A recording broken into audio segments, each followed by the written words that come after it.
प्यारे विद्यार्थियों, मेरे इस YouTube चैनल ते तुहाडा स्वागत है। यह वीडियो लैक्चर 9वीं जमात के विद्यार्थियों लई तैयार किया गया है। इस विच उन्हां दे पाठ तीजे नाल संबंधित कंप्यूटर नैटवर्क के ਵੱਖ-ਵੱਖ टॉपिक्स नूं डिस्कस किया गया है। आओ देखते हाँ, सब तो पहला नैटवर्क की हुंदा है। नैटवर्क दो ਜਾਂ दो तो ਵੱਧ कंप्यूटरां दा समूह हुंदा है। नैटवर्क विच कंप्यूटर ਵੱਖ-ਵੱਖ संचार साधनां नाल आपस विच जुड़े हुंदे हन तां जो फाइलां दी अदला बदली, स्रोतां दी सांझ अते संचार आसानी नाल कीता जा सके। नैटवर्क विच कंप्यूटरां विचकार कनैक्शन ज़्यादातर केबल तार द्वारा बने हुंदे हन, परंतु लंबी दूरी वाले नैटवर्कों लई रेडियो सिग्नल या सैटेलाइट लिंक द्वारा भी नैटवर्क कनैक्शन बनाए जा सकते हैं। तो इस तरह असीं ये भी कह सकते हाँ कि जदों असीं दो या दो तो वध कंप्यूटरां नूं ਵੱਖ-ਵੱਖ संचार साधनां जिवें कि वायरस या किसी वायरलैस तरीके नाल कंप्यूटरां नूं आपस विच जोड़ दईए तां ओह एक नैटवर्क बन जाता है। तो नैटवर्क का फायदा की हुंदा है? एक कंप्यूटर उपर बनी फाइल नूं जेकर असीं दूसरे कंप्यूटर उपर आसानी नाल वरतना चाहुंदे हाँ तां असीं नैटवर्क बना के यह काम आसानी नाल कर सकते हाँ। असीं अपने कंप्यूटर उपर बैठे ही किसी होर कंप्यूटर उपर जो कि साडे नैटवर्क विच लग्या होया है उस उपर बनिया फाइलों नूं आसानी नाल वरत सकते हाँ, देख सकते हाँ। इस तो इलावा असीं एक कंप्यूटर उपर लगे होर हार्डवेयर रिसोर्सिस जिवें कि प्रिंटर, मॉडम आदि नूं भी शेयर कर सकते हाँ। अपने कंप्यूटर उपर बैठे हुए नैटवर्क विच किसी होर कंप्यूटर नाल लगे प्रिंटर नूं या मॉडम नूं आसानी नाल वरत सकते हाँ। जेकर एक बिल्डिंग के कंप्यूटरां नूं आपस विच जोड़ के नैटवर्क बनाया गया है तो उस नैटवर्क लिए असीं आम तौर पर वायर की वरतों करते हाँ, परंतु जेकर नैटवर्क लंबी दूरी वाला होवे तां असीं रेडियो सिग्नल या सैटेलाइट लिंक की सहायता नाल भी नैटवर्क कनैक्शन बना सकते हैं। आओ देखते हैं नैटवर्क के सानू की लाभ हुंदे हन। नैटवर्कां नाल डाटा अते सूचना की सांझ आसानी नाल कीती जा सकती है। नैटवर्क नाल हार्डवेयर अते सॉफ्टवेयर की सांझ हो सकती है। नैटवर्क राही संचार बहुत तेजी नाल कीता जा सकता है। नैटवर्क विच फाइलों की वरतों अते सांझ तेजी नाल हुंदी है। नैटवर्कां राही महंगे यंत्रां नूं सांझा करके समुचे सिस्टम की लागत घटाई जा सकती है। नैटवर्क भरोसेयोग हुंदे हन। नैटवर्कां की मदद नाल असीं नैटवर्क के किसी भी कंप्यूटर का बैकअप आसानी नाल लै सकते हाँ। नैटवर्क साडे डाटा नूं सुरक्षित रखण विच भी साडी मदद करते हैं। आओ नैटवर्क दीयां हानियां संबंधी चर्चा करते हैं। नैटवर्क के फेल हो जाण नाल सारियां केंद्री सेवावां फेल हो जांदियां हन। भाव जेकर नैटवर्क फेल हो जाए तो नैटवर्क विच होर कंप्यूटरां नूं जो उस नैटवर्क वालों सर्विसिज प्रोवाइड कीतियां गईयां सन वह सारियां भी ठप्प हो जांदियां हन। नैटवर्क का प्रबंधन करना औखा हुंदा है। नैटवर्क उपर डाटा की गलत वरतों हो सकती है। नैटवर्क बनाउण की कीमत भी काफ़ी ज़्यादा हुंदी है। आओ हुण नैटवर्क बनाउण लई ਵੱਖ-ਵੱਖ भागां संबंधी चर्चा करते हैं। इन्हां भागां की वरतों नाल असीं नैटवर्क विच कंप्यूटरां नूं आसानी नाल जोड़ सकते हैं। सब तो पहला अते जरूरी भाग है कंप्यूटर। जेकर कंप्यूटर ही नहीं तो असीं नैटवर्क नहीं बना सकते। तो इसलिए सब तो पहला जरूरी भाग है जो नैटवर्क बनाउण लई ओह है कंप्यूटर। दूजा है नैटवर्क इंटरफेस कार्ड। यह ओह भाग है जो नैटवर्क विच जुड़न वाले हरेक कंप्यूटर विच लग्या होना जरूरी है। इसकी सहायता नाल ही असीं कंप्यूटर नूं नैटवर्क विच जोड़ सकते हैं। हब जां स्विच अते राउटर यह ओह यंत्र हुंदे हन जिन्हां दी सहायता नाल असीं नैटवर्कां नूं बना सकते हैं।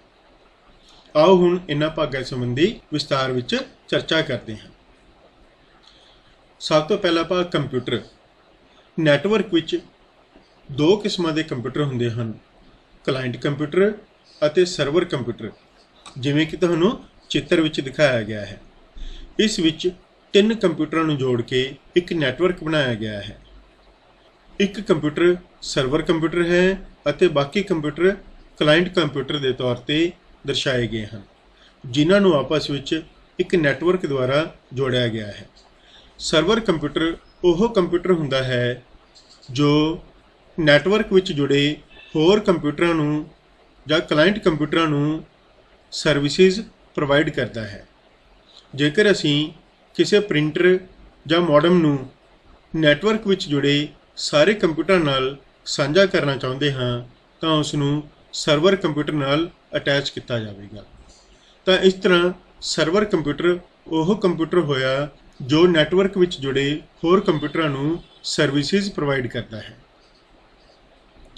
ਕਲਾਇੰਟ ਕੰਪਿਊਟਰ ਨੂੰ ਜਦੋਂ ਕਿਸੇ ਚੀਜ਼ ਦੀ ਜ਼ਰੂਰਤ ਹੁੰਦੀ ਹੈ ਤਾਂ ਉਹ ਸਰਵਰ ਕੰਪਿਊਟਰ ਨੂੰ ਰਿਕੁਐਸਟ ਭੇਜਦਾ ਹੈ। ਸਰਵਰ ਕੰਪਿਊਟਰ ਉਸ ਰਿਕੁਐਸਟ ਉੱਪਰ ਕੰਮ ਕਰਕੇ ਉਸ ਦਾ ਰਿਜ਼ਲਟ ਕਲਾਇੰਟ ਨੂੰ ਵਾਪਸ ਭੇਜ ਦਿੰਦਾ ਹੈ।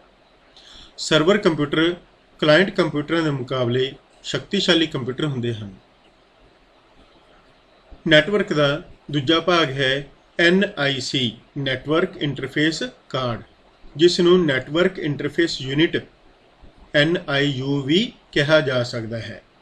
ਇਹ ਇੱਕ ਕੰਪਿਊਟਰ ਸਰਕਟ ਬੋਰਡ ਜਾਂ ਕਾਰਡ ਹੁੰਦਾ ਹੈ। ਇਸ ਦੀ ਵਰਤੋਂ ਕੰਪਿਊਟਰ ਨੂੰ ਨੈਟਵਰਕ ਨਾਲ ਜੋੜਨ ਲਈ ਕੀਤੀ ਜਾਂਦੀ ਹੈ। ਇਹ ਇੱਕ ਸਰਕਟ ਬੋਰਡ ਹੈ ਜਾਂ ਕਾਰਡ ਹੈ ਜਿਸ ਨੂੰ ਕੰਪਿਊਟਰ ਵਿੱਚ ਸਿਸਟਮ ਯੂਨਿਟ ਅੰਦਰ ਲਗਾਇਆ ਜਾਂਦਾ ਹੈ। ਜੋ ਨੈਟਵਰਕ ਕੇਬਲ ਹੈ ਜੋ ਕੰਪਿਊਟਰ ਨੂੰ ਨੈਟਵਰਕ ਨਾਲ ਜੋੜੇਗੀ, ਉਹ ਇਸ ਪੋਰਟ ਉੱਪਰ ਹੀ ਕੰਪਿਊਟਰ ਨਾਲ ਅਟੈਚ ਕੀਤੀ ਜਾਵੇਗੀ ਤਾਂ ਕਿ ਉਹ ਕੰਪਿਊਟਰ ਨੈਟਵਰਕ ਵਿੱਚ ਹੋਰ ਕੰਪਿਊਟਰਾਂ ਨਾਲ ਜੁੜ ਸਕੇ।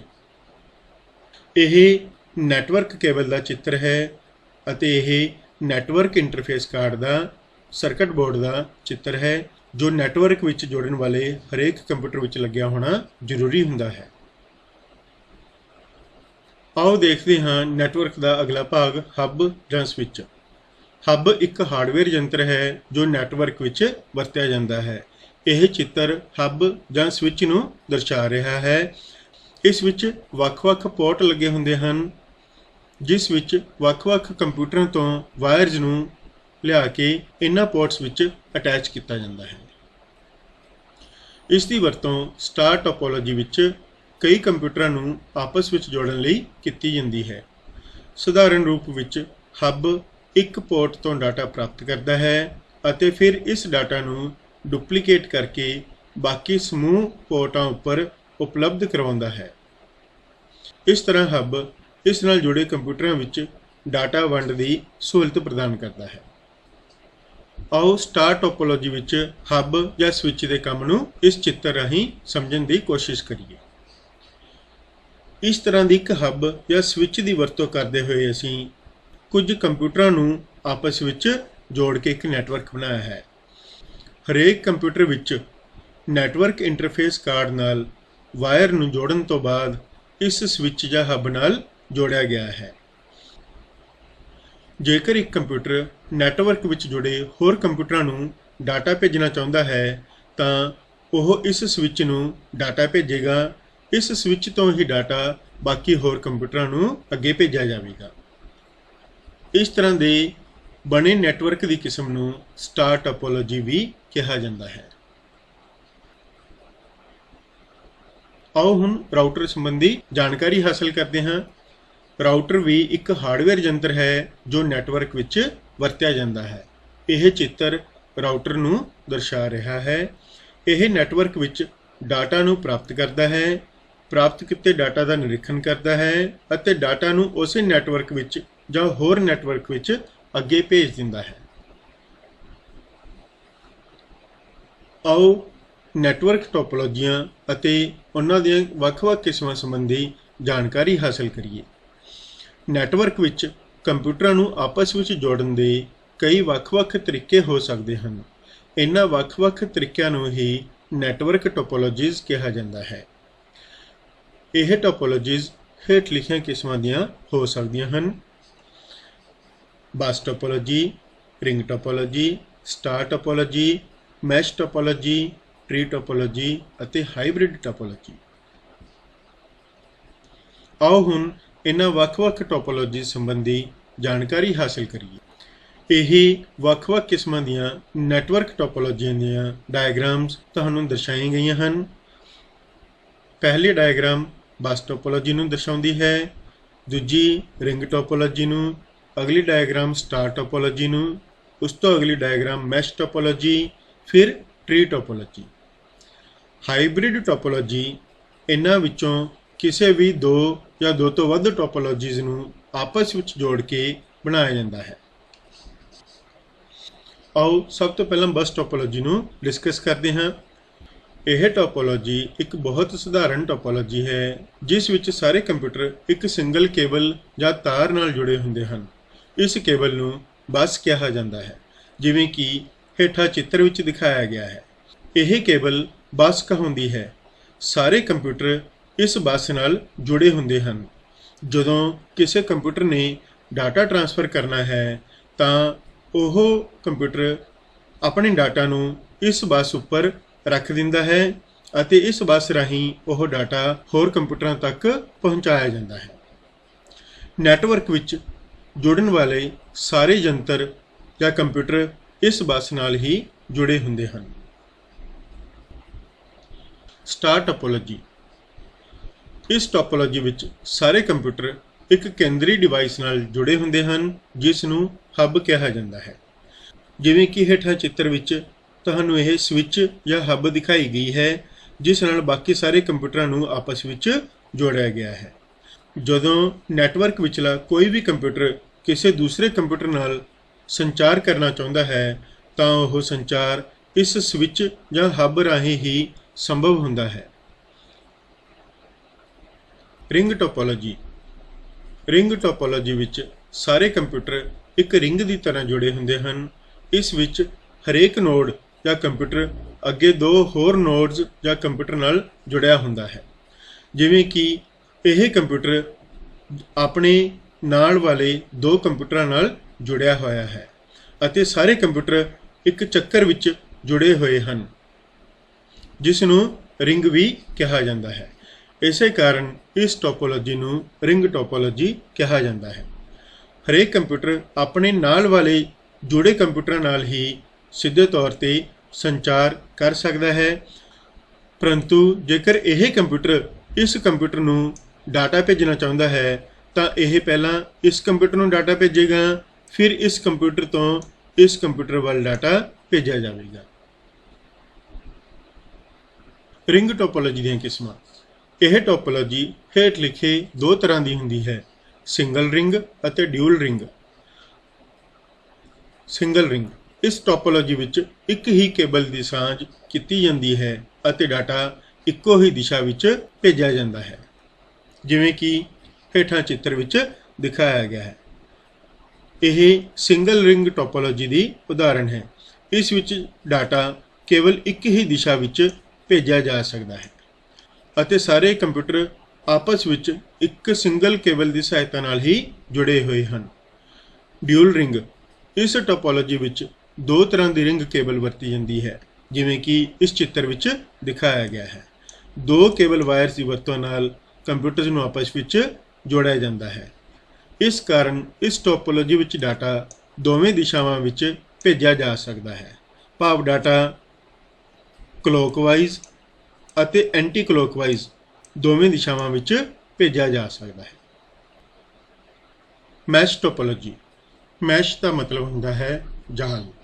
ਇਸ ਟੋਪੋਲੋਜੀ ਵਿੱਚ ਨੈਟਵਰਕ ਦਾ ਹਰੇਕ ਕੰਪਿਊਟਰ ਦੂਸਰੇ ਹਰੇਕ ਕੰਪਿਊਟਰ ਨਾਲ ਸਿੱਧੇ ਤੌਰ ਤੇ ਜੁੜਿਆ ਹੁੰਦਾ ਹੈ। ਇਸ ਤਰ੍ਹਾਂ ਜਿਵੇਂ ਇੱਕ ਜਾਲ ਵਿਛਾ ਹੁੰਦਾ ਹੈ, ਉਸ ਤਰ੍ਹਾਂ ਸਾਰੇ ਕੰਪਿਊਟਰ ਆਪਸ ਵਿੱਚ ਇੱਕ ਦੂਜੇ ਨਾਲ ਜੁੜੇ ਹੁੰਦੇ ਹਨ। ਹਰੇਕ ਕੰਪਿਊਟਰ ਉਸ ਨੈਟਵਰਕ ਵਿੱਚ ਜੁੜੇ ਹਰੇਕ ਦੂਸਰੇ ਕੰਪਿਊਟਰ ਨਾਲ ਸਿੱਧੇ ਤੌਰ ਤੇ ਸੰਚਾਰ ਕਰ ਸਕਦਾ ਹੈ।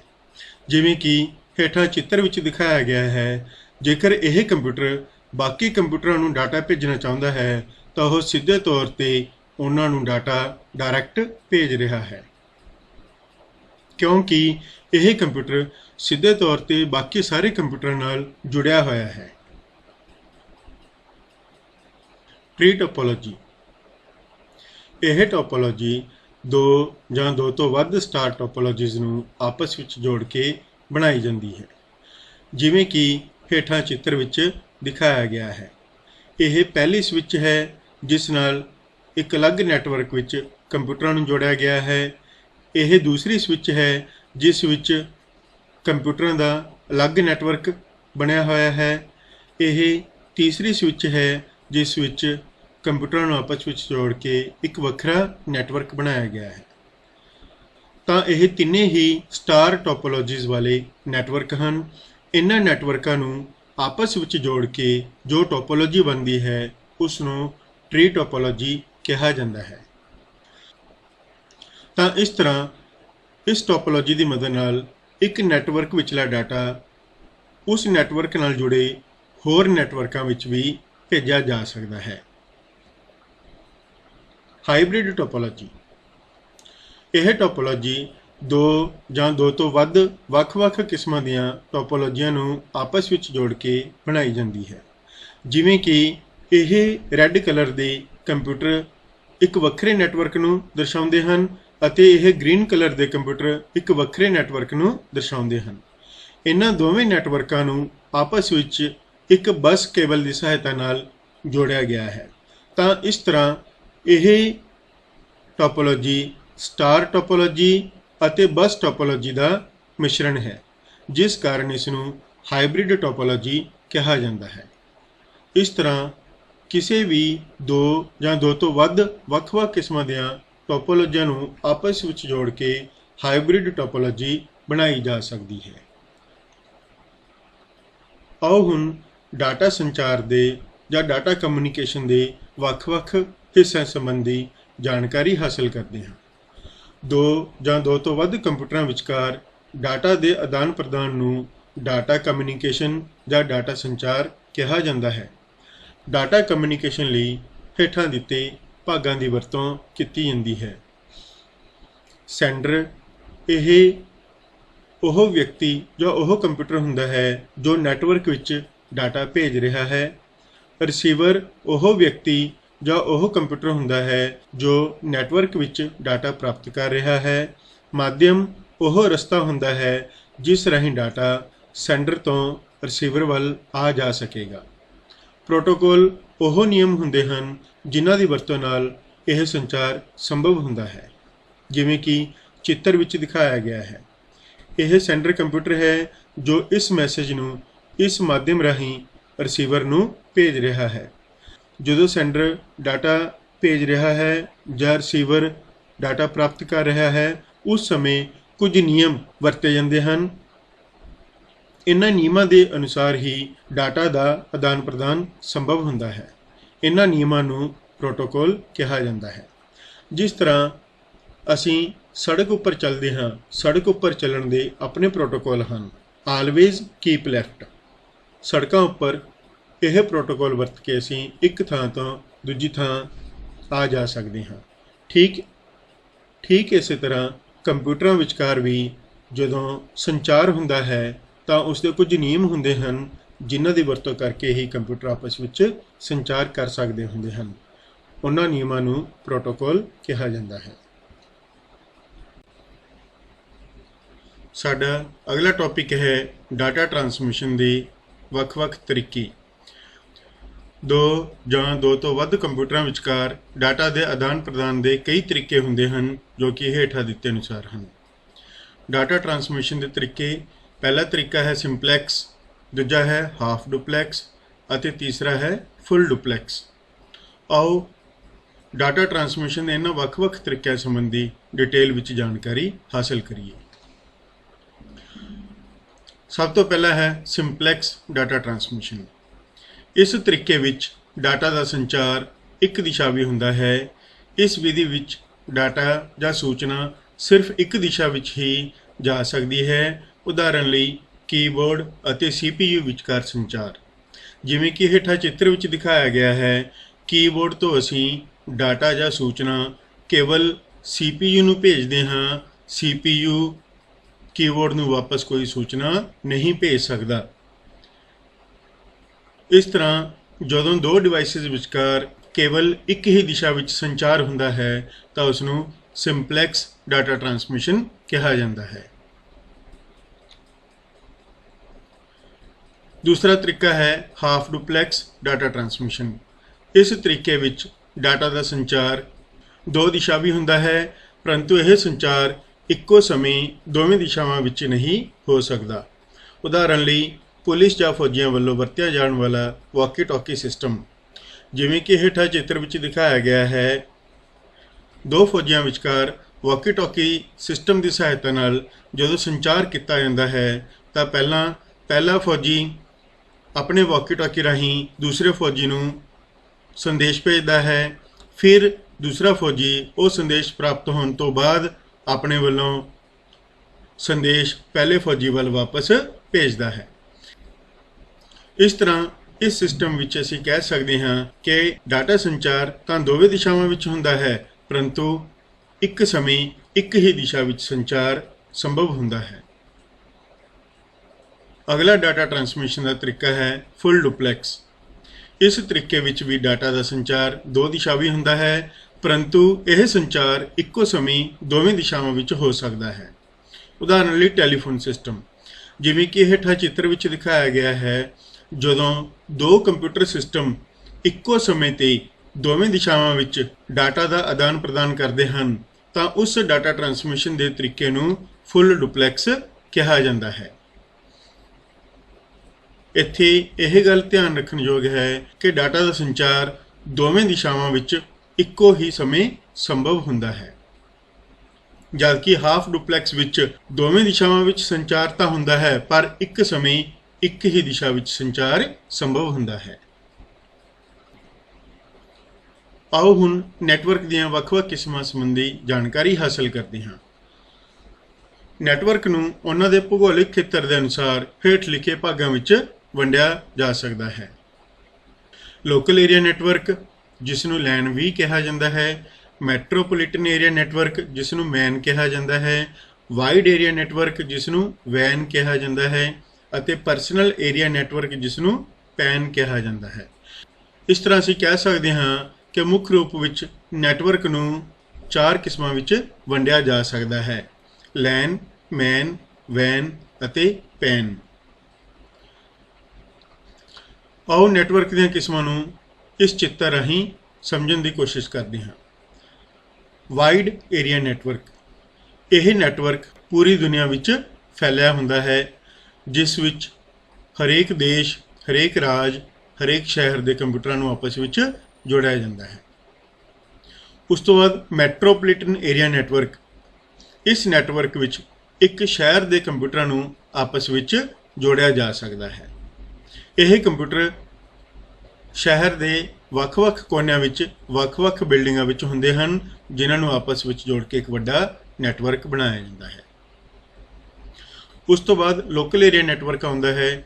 ਇਸ ਵਿੱਚ ਇੱਕ ਬਿਲਡਿੰਗ ਦੇ ਜਾਂ ਇੱਕ ਰੂਮ ਦੇ ਕੰਪਿਊਟਰਾਂ ਨੂੰ ਆਪਸ ਵਿੱਚ ਜੋੜ ਕੇ ਇੱਕ ਨੈਟਵਰਕ ਬਣਾਇਆ ਜਾਂਦਾ ਹੈ।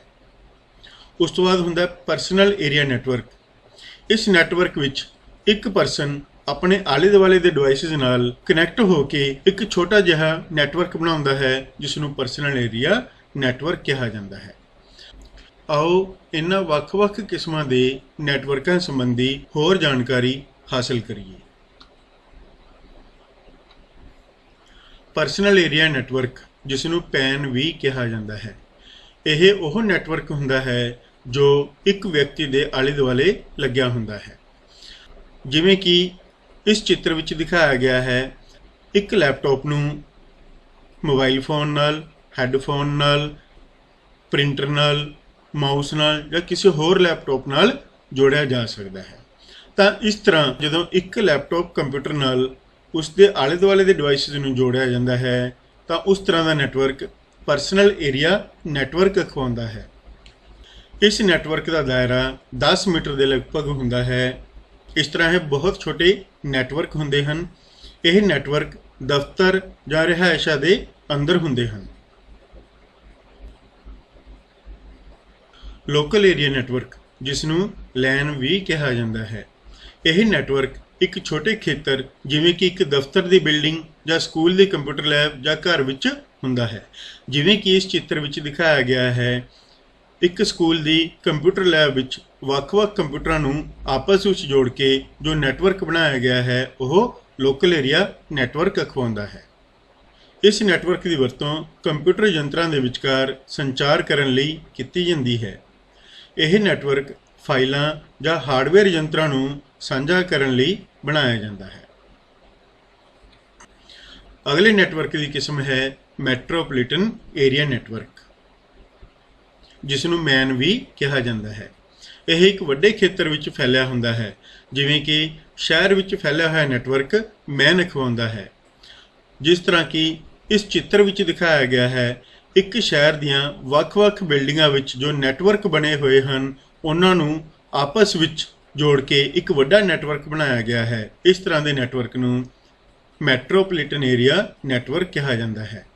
ਉਦਾਹਰਨ ਲਈ ਜਿਵੇਂ ਸ਼ਹਿਰਾਂ ਵਿੱਚ ਕੇਬਲ ਟੀਵੀ ਨੈਟਵਰਕ ਬਣਿਆ ਹੁੰਦਾ ਹੈ, ਜਿਸ ਵਿੱਚ ਸ਼ਹਿਰ ਦੇ ਟੀਵੀਜ਼ ਨੂੰ ਇੱਕ ਨੈਟਵਰਕ ਵਿੱਚ ਜੋੜ ਕੇ ਕੇਬਲ ਟੀਵੀ ਡਿਸ਼ ਨੂੰ ਸਾਂਝਾ ਕੀਤਾ ਜਾਂਦਾ ਹੈ।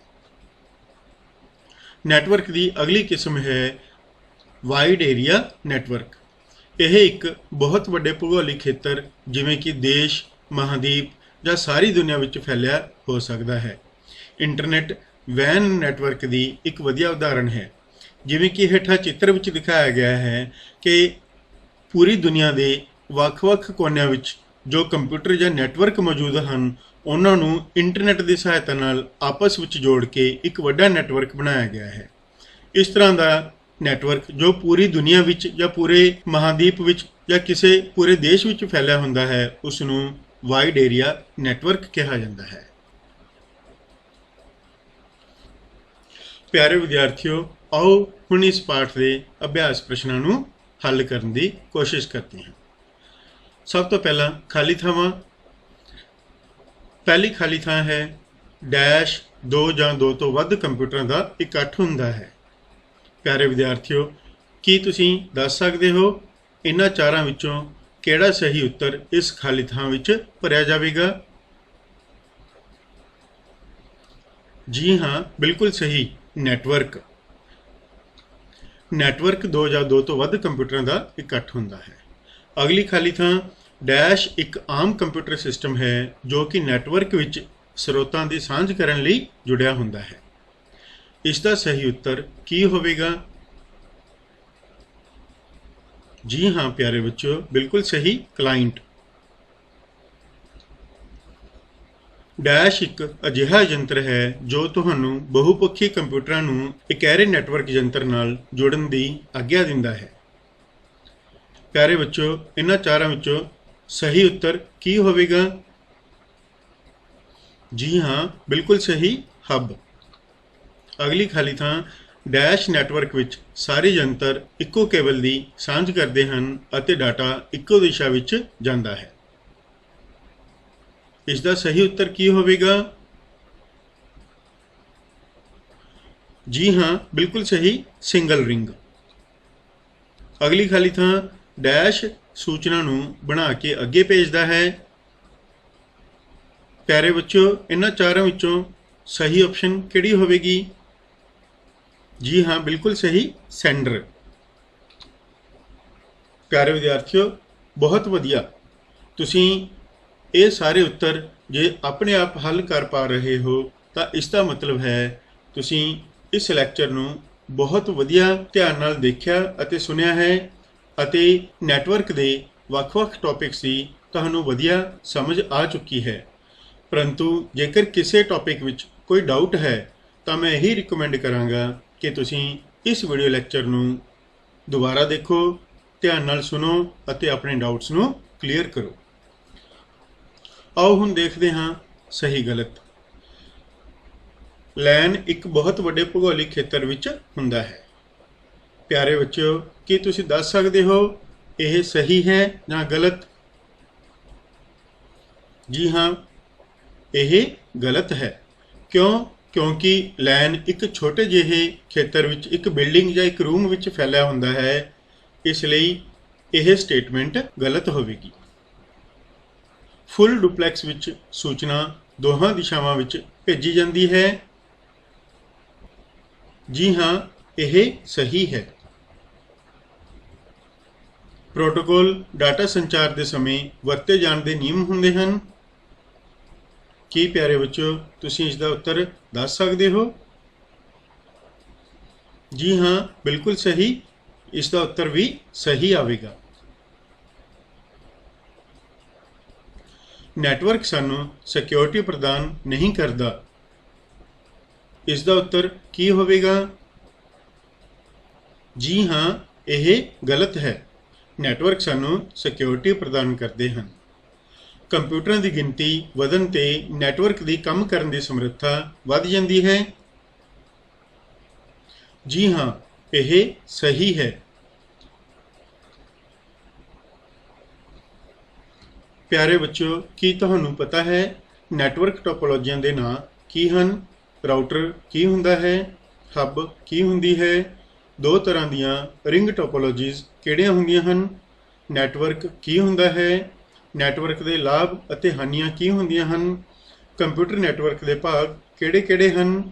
ਨੈਟਵਰਕ ਦੀਆਂ ਕਿਸਮਾਂ ਕਿਹੜੀਆਂ ਹੁੰਦੀਆਂ ਹਨ? ਡਾਟਾ ਟਰਾਂਸਮਿਸ਼ਨ ਦੇ ਵੱਖ-ਵੱਖ ਤਰੀਕੇ ਕਿਹੜੇ ਹਨ? ਮੈਨੂੰ ਪੂਰੀ ਉਮੀਦ ਹੈ ਤੁਸੀਂ ਇਹ ਸਾਰੇ ਪ੍ਰਸ਼ਨ ਬਹੁਤ ਆਸਾਨੀ ਨਾਲ ਹੱਲ ਕਰ ਪਾਓਗੇ। ਜੇਕਰ ਤੁਹਾਨੂੰ ਇਹਨਾਂ ਵਿੱਚੋਂ ਕਿਸੇ ਪ੍ਰਸ਼ਨ ਉੱਪਰ ਕੋਈ ਡਾਊਟ ਹੈ ਤਾਂ ਤੁਸੀਂ ਇਸ ਵੀਡੀਓ ਲੈਕਚਰ ਨੂੰ ਦੁਬਾਰਾ ਦੇਖ ਕੇ ਉਸ ਡਾਊਟ ਨੂੰ ਕਲੀਅਰ ਕਰੋ ਅਤੇ ਇਹਨਾਂ ਪ੍ਰਸ਼ਨਾਂ ਨੂੰ ਆਸਾਨੀ ਨਾਲ ਹੱਲ ਕਰਨ ਦੇ ਯੋਗ ਬਣ ਸਕੋ।